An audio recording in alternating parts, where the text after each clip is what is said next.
की एकदा काय होतं की एका बेडकांची रेस लागते आणि सगळे बेडकं जमा होतात आणि तो जो बेडकांचा राजा असतो तो सांगतो की तुम्हाला एक उंच शिखरावर पोहोचायचंय.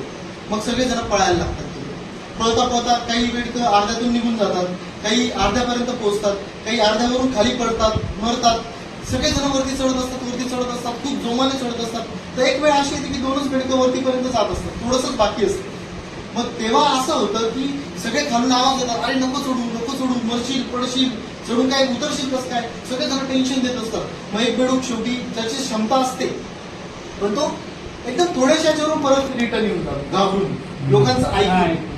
पण जो एक बेडूक असतो तो वरतीपर्यंत पोहोचतो, वरती जातो आणि मग त्याच्यानंतर त्याचा सत्कारसाठी त्याला बोलवल्यानंतर राजा विचारतो की तू असं का करू शकला, तुझ्या मागे काय रिझन काय, तुझ्यामध्ये एवढी ॲबिलिटी कसं काय, सामर्थ्य कसं काय, तू कसं काय करू शकला, तुझ्यामध्ये एवढं ध्येयनिष्ठ तू कसं काय.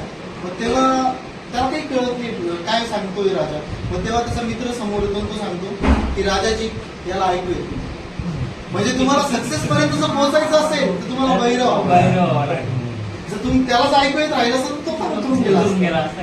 ठीक आहे, तर तुम्हाला